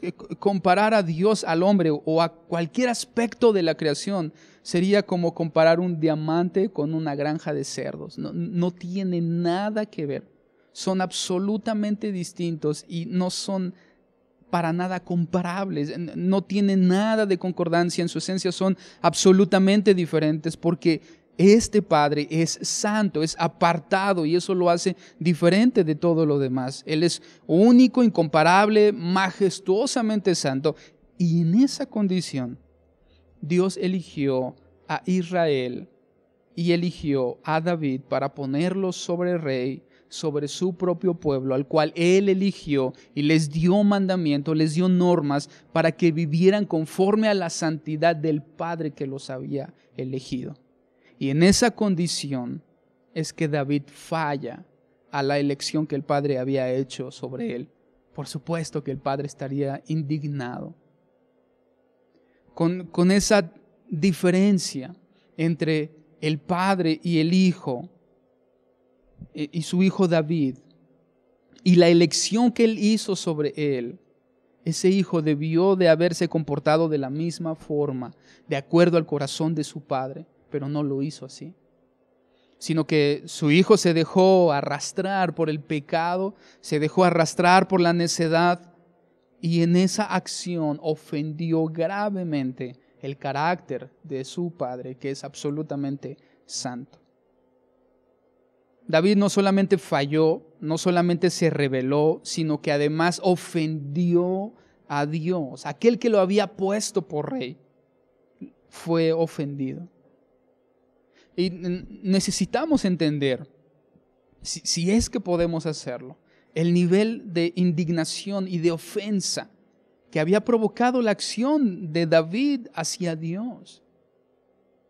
Aún la escena más indignante que nosotros podemos contemplar se queda corta respecto a la ofensa que un hijo en pecado hace sobre un Padre santo. Hace un par de días atrás estaba viendo unas noticias y en medio de esas noticias surgió un reportaje que me indignó. Y tal vez alguno de ustedes lo habrá visto. Y es el reportaje incluye un video donde se ve precisamente la acción indignante. Una cámara de videovigilancia está enfocando a una anciana que camina sobre la banqueta y va caminando lentamente, lleva una andadera. Es una anciana de 92 años, va avanzando a pasos muy lentos, muy delicados, muy suaves. Una anciana muy frágil, una andadera. Y en la escena cruza un hombre afroamericano, un joven de unos 30 años, y cuando él llega a la altura de la anciana, la empuja por la cabeza y la derriba al suelo. Y no solamente yo estaba indignado, la misma reportera que estaba hablando acerca de la noticia estaba indignada también. Y es que son cosas que nos indignan porque lastimar a alguien que es inofensivo, frágil, delicado y que no ha hecho nada para recibir ese daño, claro que resulta indignante. Pero, ¿cómo resultaría indignante nuestro actuar pecaminoso delante de nuestro Padre cuando Él es santo? Y no estamos colocando a Dios en el mismo lugar de esta anciana frágil, delicada e inofensiva. Estamos colocando a Dios, recuerda, en un lugar apartado, en un lugar santo, en un lugar distinto. En un lugar en el cual no necesita ni de ti, ni de mí, ni de nadie, donde Él es absolutamente suficiente, donde simplemente con una palabra de su boca Él puede hacer y desaparecer todo en un segundo. En ese lugar Él está, en un lugar de dignidad absoluta, en un lugar de majestuosidad absoluta. Y sin embargo Él eligió a hombres insignificantes y pecadores para que fueran parte de su pueblo. Y aún en esa condición, en lugar de reaccionar con absoluta gratitud y obediencia, esos seres humanos se rebelan en contra de su propio Padre. Claro que eso es indignante. ¿Cómo Dios no se ofendería por el pecado de David cuando él había, tal y como Dios nos lo enseña, la palabra lo dice, lo había escogido de detrás de lo menospreciable, lo había tomado de entre las ovejas más insignificantes, dentro de las pequeñas, y lo había traído para hacerlo el hombre más grande de Israel, convirtiéndolo en rey? Y este rey ahora se estaba rebelando en contra de este Padre Santo. Claro que Dios estaba indignado. Claro que lo estaba disciplinando. Claro que lo estaba castigando. Y esa es la escena que nosotros estamos viendo. En la segunda parte del Salmo vemos el sufrimiento de David. Por supuesto que todo pecado trae sufrimiento. Por supuesto que sí. Mira lo que dice a partir del versículo número 4 y en adelante. Salmo 38, verso 4. Porque mis iniquidades se han agravado sobre mi cabeza. Como carga pesada se han agravado sobre mí. Hieden y supuran mis llagas a causa de mi locura. Estoy encorvado y humillado en gran manera. Ando enlutado todo el día porque mis lomos están llenos de ardor y nada hay sano en mi carne. Estoy debilitado y molido en gran manera y gimo a causa de la conmoción de mi corazón. En los pasajes que acabamos de describir, yo estoy seguro que tú no encuentras nada de felicidad. No hay gozo, no hay placer, no hay deleite, no hay alegría, no hay libertad, no hay placer. Nada de eso hay en los pasajes que acabamos de leer. Y esos pasajes describen las consecuencias del pecado. Nada de gozo, nada de placer, nada de deleite. Al final el pecado solo trae sufrimiento. Es cierto que entra a nuestra vida como un bocado suave, pero su fin es sufrimiento. Y nuevamente es importante destacar que David señala a su pecado como la razón principal de su sufrimiento, que en este caso aquí él le llama locura. Ya identifica su pecado como locura, a causa de mi locura. La indignación de Dios fueron como flechas dolorosas y punzantes sobre el corazón de David, pero este sufrimiento es únicamente causado por el pecado. Es importante. De inicio, en la primera parte, vemos a David sufriendo por la disciplina de Dios. Eso es una cosa. Pero aquí estamos viendo a David sufriendo única y exclusivamente el fruto o por el fruto de su pecado. Una cosa muy distinta es el dolor provocado por la disciplina y la reprensión de Dios a las consecuencias que el pecado trae sobre nuestras vidas. Y no podemos mezclarlas. Son dos cosas absolutamente diferentes. El dolor de la disciplina es como un dulce castigo que me asegura que soy su hijo. Pero el sufrimiento de la locura del pecado es solamente una evidencia de lo indignos que somos y de lo terrible que somos delante de un Padre Santo. Vemos a David sufriendo, con llagas en la piel, de las cuales brota pus, un ardor en su cuerpo como un fuego que lo quema desde dentro, una debilidad extrema que ni siquiera le permite ser autosuficiente.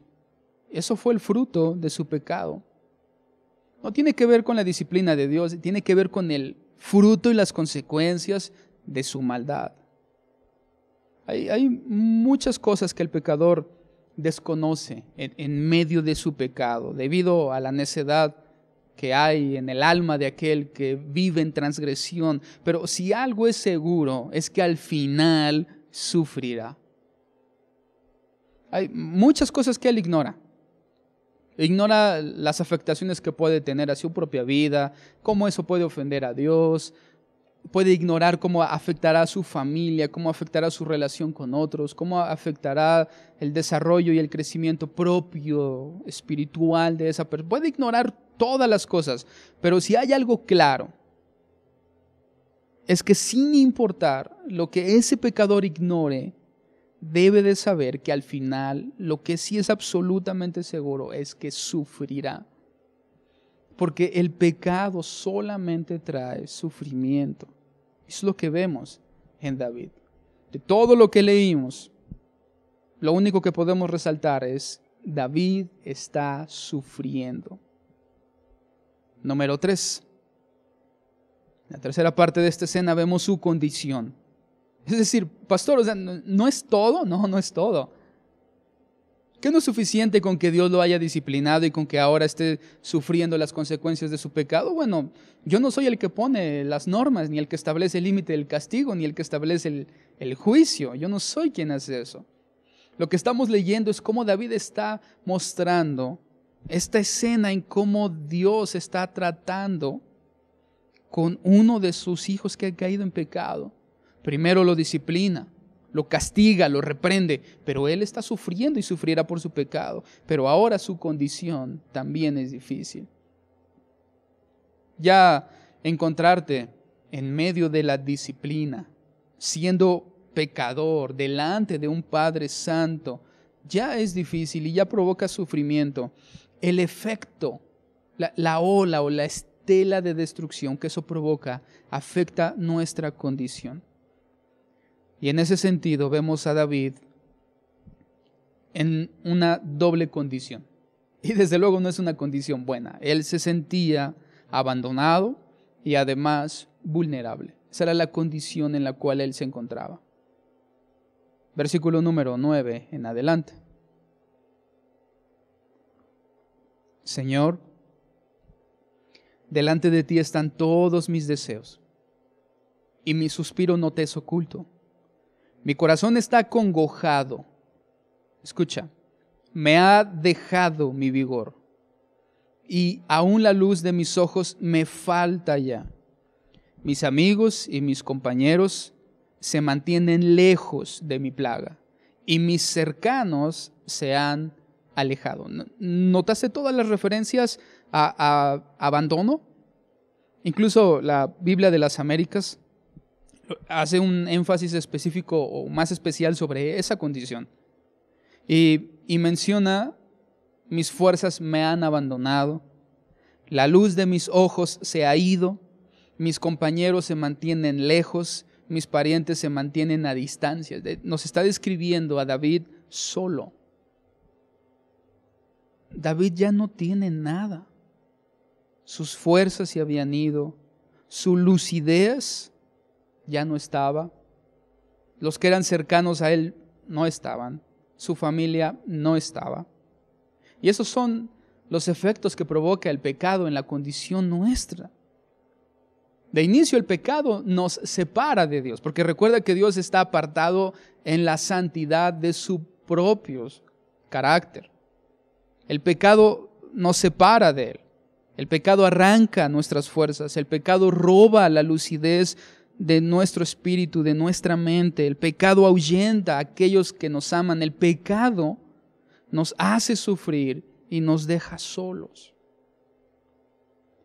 Aquellos que se aferran a su pecado sin duda terminarán sin Dios, sin fuerzas, sin cordura y solos. Porque eso es lo único que el pecado trae sobre aquellos que en su necedad se aferran a él. Y como resultado de lo anterior, había cierto sentido de inseguridad. Por eso David se sentía vulnerable. No solamente él describe su condición de sentirse abandonado o solo, sino que en esa misma soledad y abandono él se siente vulnerable. Por supuesto. ¿Cómo sentirnos seguros en medio de un mundo perverso cuando Dios se ha apartado del pecador? ¿Cómo sentirnos bien? ¿Cómo sentirnos fuertes? ¿Cómo sentirnos en familia? ¿Cómo sentirnos acompañados, protegidos? Cuando en nuestro corazón hay pecado y nuestro Padre es absolutamente santo.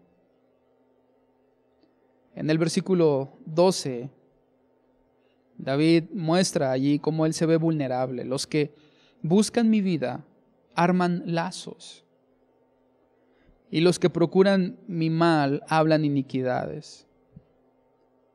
Meditan fraudes todo el día, mas yo, como si fuera sordo, no oigo, y soy como mudo que no abre la boca. Soy pues como hombre que no oye, y en cuya boca no hay reprensiones.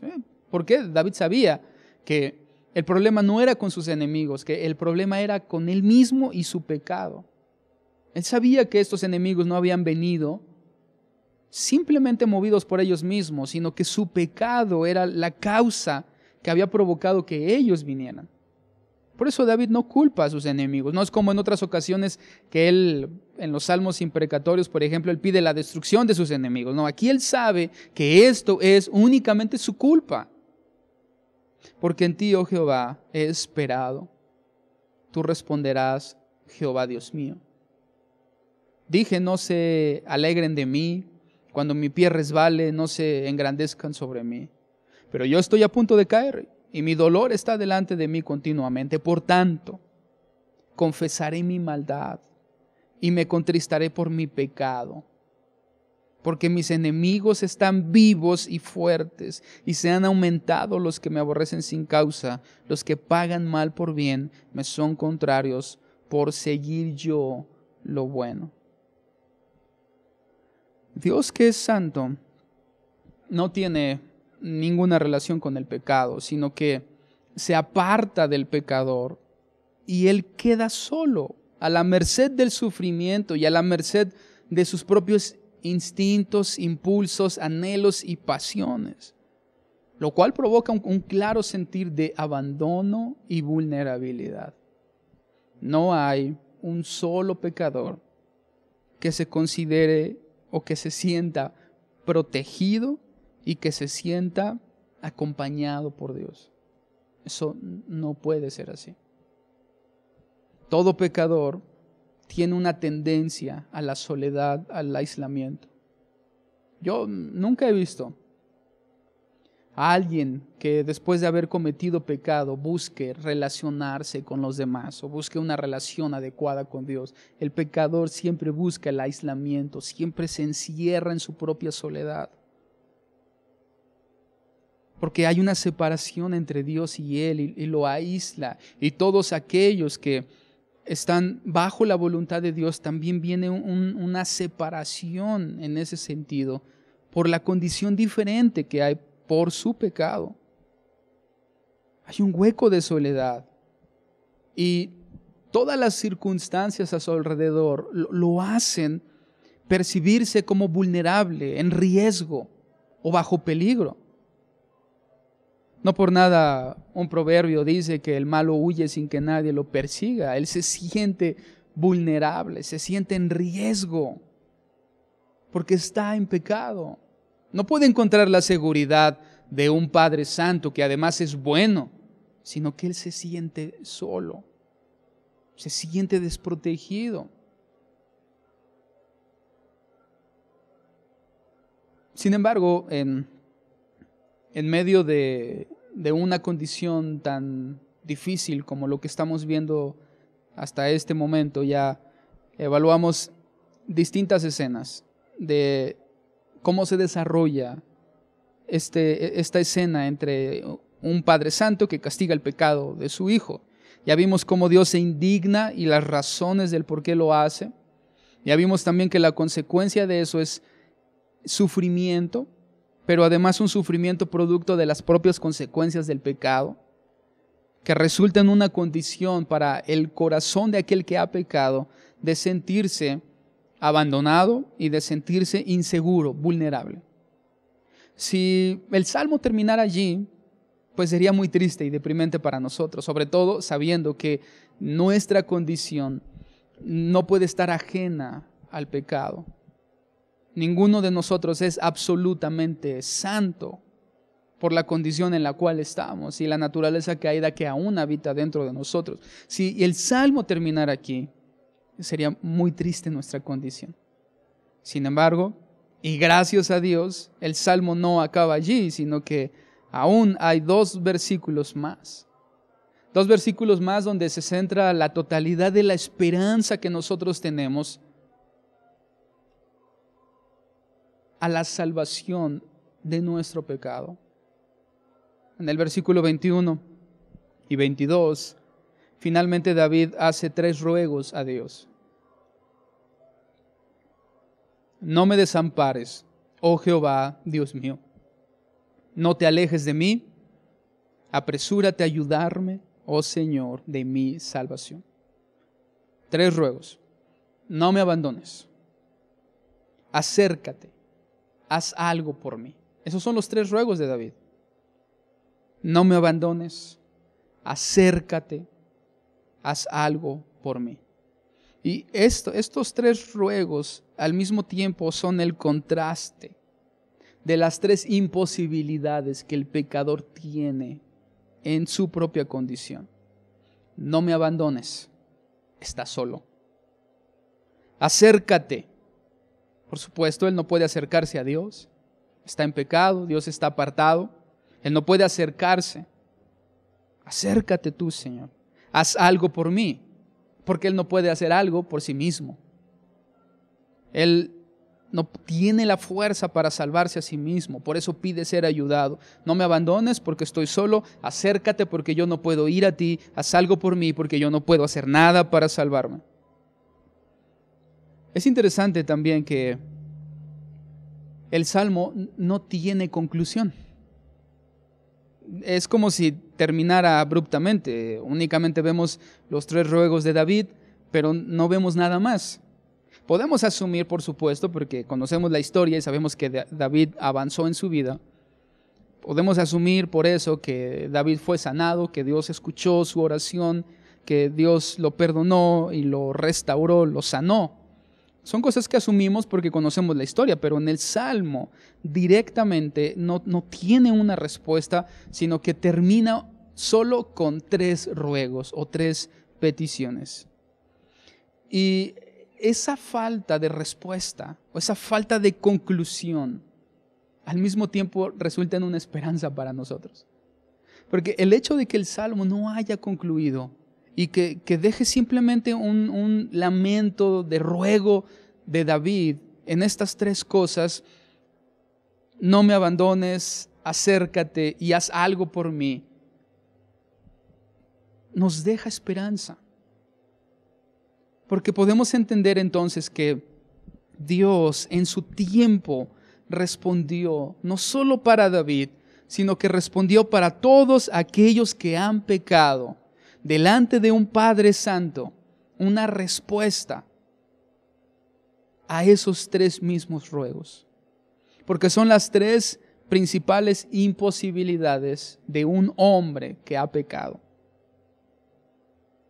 Y Dios nos deja y al futuro una esperanza en que estas 3 cosas sean por fin por Dios respondidas en beneficio de aquellos que son sus hijos, pero que por su propia condición no pueden resistir en total pureza a un Dios que sí es absolutamente puro, sino que estas criaturas inferiores siguen equivocándose, siguen cometiendo errores, siguen tropezando, siguen resbalando.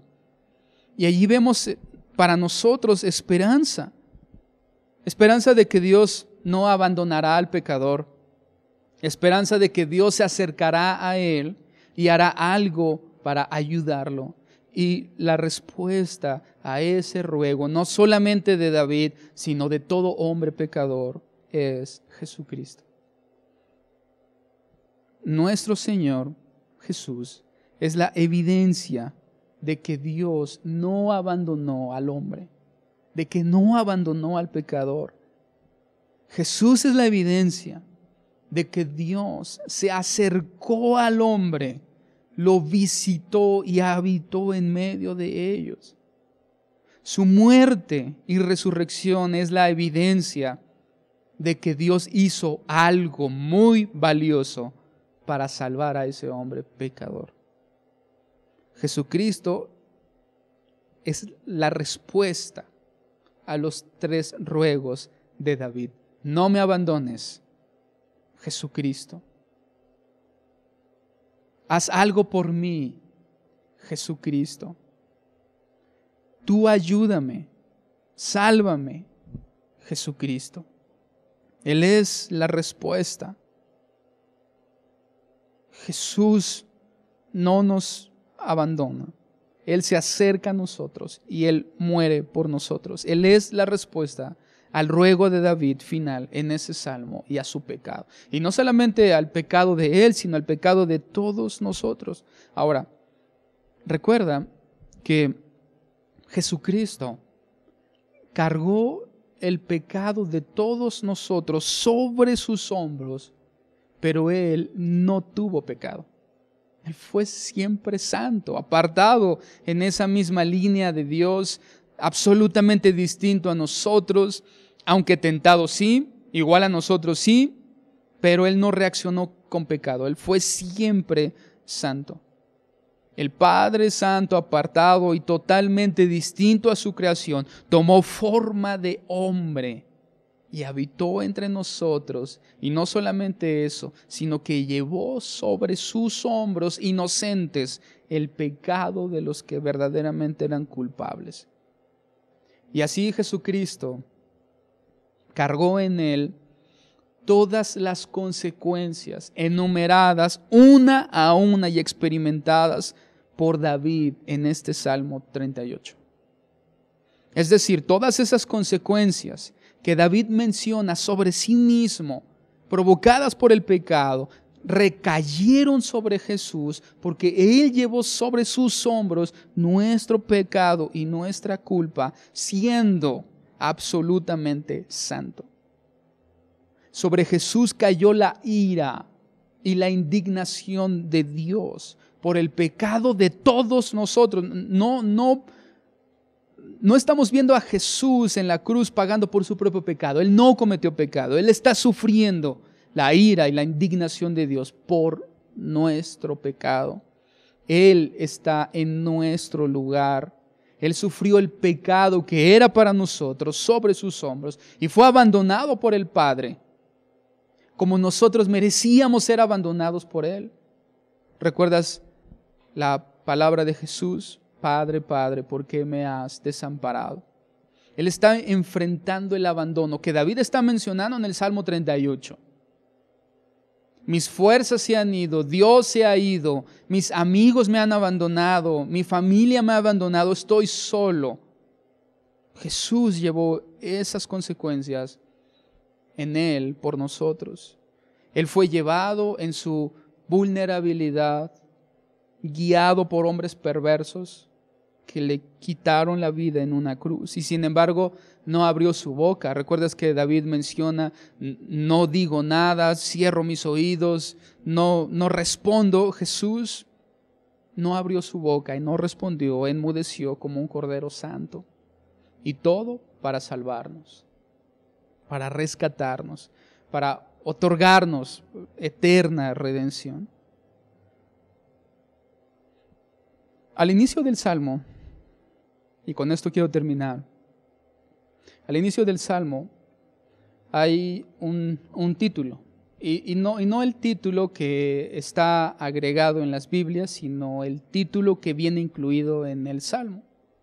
Normalmente hay una diferencia de títulos porque uno aparece con letras mayúsculas y en negritas. Bueno, al menos en mi Biblia sí aparece, creo que en la mayoría sí es. Y luego viene un título en letras minúsculas. Ese título en letras minúsculas está incluido en el propio Salmo. No es una añadidura, viene incluido en el Salmo. El título para este Salmo dice Salmo de David para recordar. Eso viene incluido en el Salmo. Para recordar. Es decir que el Salmo 38 es un salmo para recordar. ¿Qué podríamos recordar por medio del Salmo 38?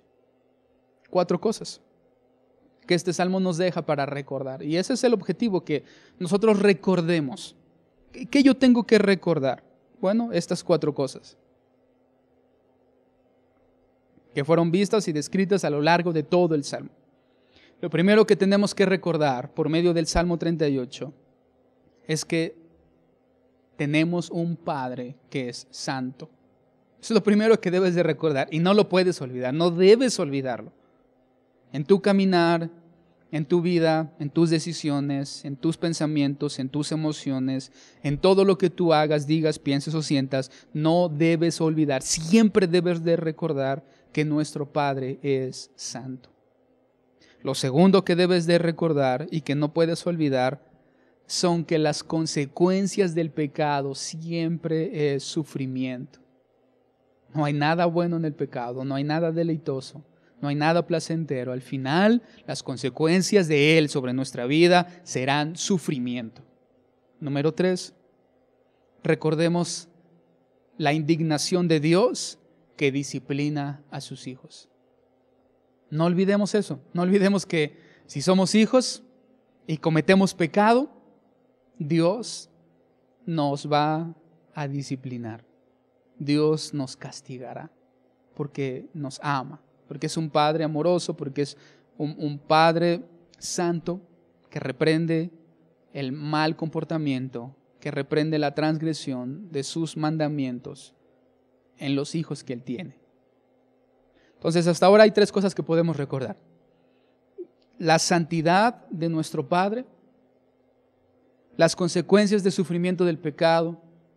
Número 3, la indignación de nuestro Padre, que es santo y que nos disciplina cuando cometemos pecado. Y número 4, también este salmo nos recuerda que en medio de nuestras peores fallas, siempre tendremos un Dios misericordioso que al ver nuestra miseria nos envió un Salvador.